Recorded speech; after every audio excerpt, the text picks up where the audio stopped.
ദൈവ തിരുനാമത്തിന് മഹത്വമുണ്ടാവട്ടെ. Bible reading പ്രോഗ്രാമിൽ സംബന്ധിക്കുന്ന ഏവർക്കും കർത്തൃനാമത്തിൽ സ്നേഹവന്ദനം അറിയിക്കുന്നു. ജോഷുവയുടെ പുസ്തകം 10-ാം അധ്യായം നമ്മളിന്ന് വായിക്കുന്നു. 9-ാം അധ്യായത്തിൽ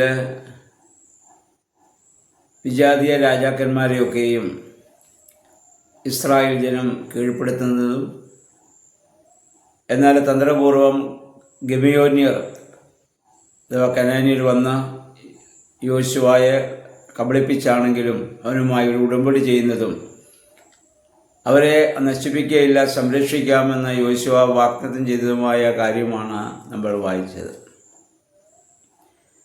10-ാം അധ്യായത്തിൽ ഈ ഗിബെയോന്യർ യോശുവയുമായി ഉടമ്പടി ചെയ്തു എന്ന വാർത്ത മറ്റ് അവിടെ ഉണ്ടായിരുന്ന ചില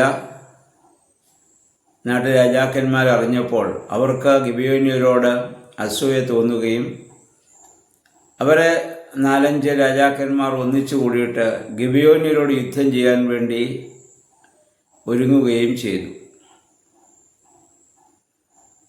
കാരണം അവൻ ഞങ്ങളെ കൂടാതെ അവൻ തന്നെ രക്ഷപ്പെടുന്നു എന്നുള്ള അവരുടെ അസൂയ.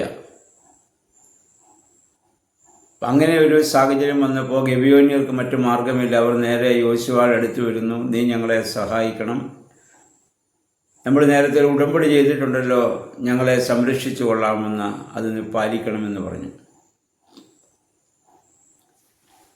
അപ്പോൾ യോശുവ യഹോവയോട് ആലോചന ചോദിക്കുകയും യഹോവയായ ദൈവം യോശുവയോട് പറയുന്നു, നീ ധൈര്യമായി പോവുക.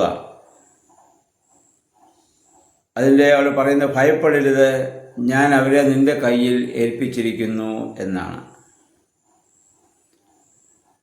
മനുഷ്യ ജീവിതത്തിലെ ഏറ്റവും വലിയ ഒരു പ്രശ്നം ഭയം എന്നുള്ള ഒരു വികാരമാണ്.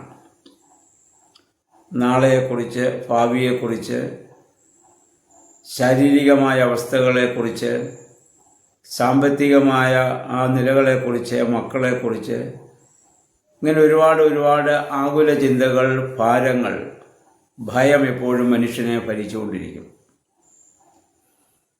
ഈ ഭയത്തെ അതിജീവിക്കാനുള്ള ഏകമാർഗം ദൈവികമായ സാന്നിധ്യമാണ്. നമ്മുടെ കർത്താവ് ഭയപ്പെട്ടും നിരാശപ്പെട്ടും തൻ്റെ ക്രൂശ് മരണശേഷം വാതിലടച്ചിരുന്ന സ്ത്രീഹന്മാരുടെ നടുവിൽ വന്ന് പറഞ്ഞത് നിങ്ങൾക്ക് സമാധാനമെന്നാണ്. കർത്താവ് കാണുമ്പോഴൊക്കെയും അവർക്ക് കൊടുത്തിട്ടുള്ളത് സമാധാനമാണ്. ഈ സമാധാനമാണ് പ്രാർത്ഥിക്കുമ്പോൾ നമുക്ക് ലഭിക്കുന്നത്, ദൈവവചനം വായിക്കുമ്പോൾ നമുക്ക് ലഭിക്കുന്നത്.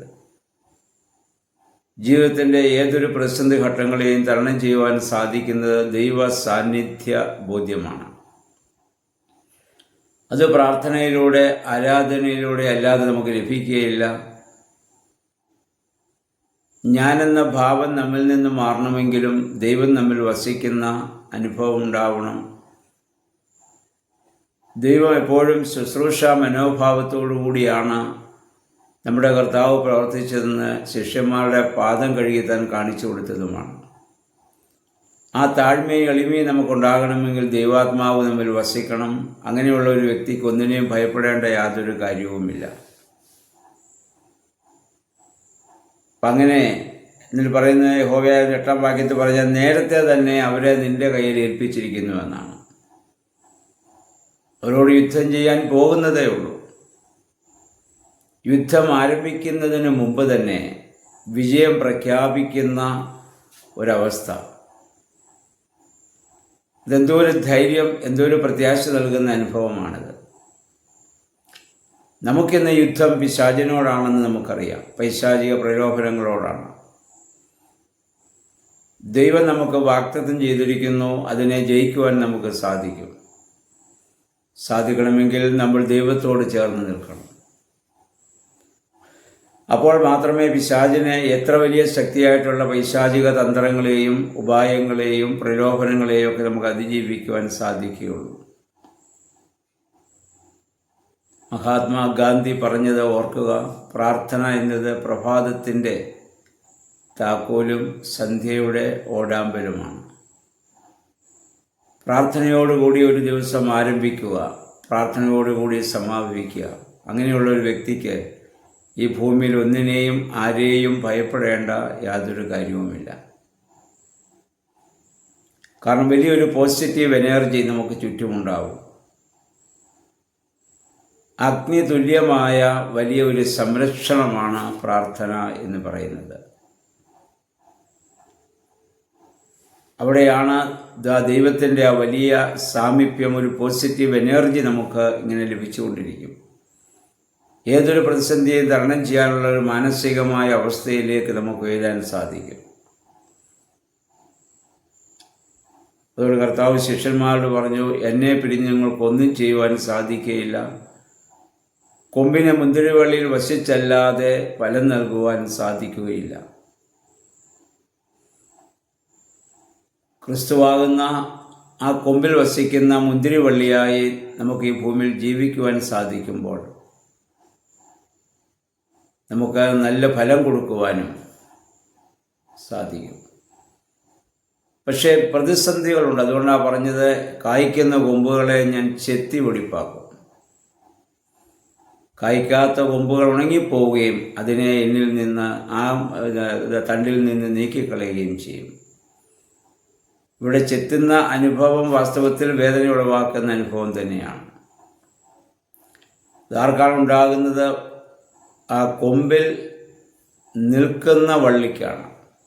എന്തിനാണ് ചെത്തുന്നതെന്ന് യോഹന്നാൻ്റെ സുവിശേഷം 15-ാം അധ്യായത്തിൽ കർത്താവ് പറഞ്ഞല്ലോ, അധിക ഫലം കായ്ക്കേണ്ടതിനാണ്. അപ്പം ഒരു വിശ്വാസിയുടെ ജീവിതത്തിൽ ശോധനകളോ വേദനകളോ കഷ്ടങ്ങളോ പ്രതിസന്ധികളോ ഒക്കെ ഉണ്ടാകുന്നെങ്കിൽ അവൻ നശിക്കാൻ വേണ്ടിയല്ല, ആത്മാവിൽ അധിക ഫലം കായ്ക്കാൻ വേണ്ടി ദൈവം ചെയ്യുന്ന ക്രമീകരണമായിട്ട് മാത്രം അതിനെ കാണുവാനും ആ രീതിയിൽ തന്നെ ഉൾക്കൊള്ളുവാനും നമുക്ക് സാധിക്കണം. എന്നിട്ട് ഗിബിയോനിൽ അല്ലെങ്കിൽ ഇവരോട് യുദ്ധം ചെയ്ത ഗിബിയോനിയോട് യുദ്ധം ചെയ്യാൻ ഒരുങ്ങിയ 5 രാജാക്കന്മാരാണ്.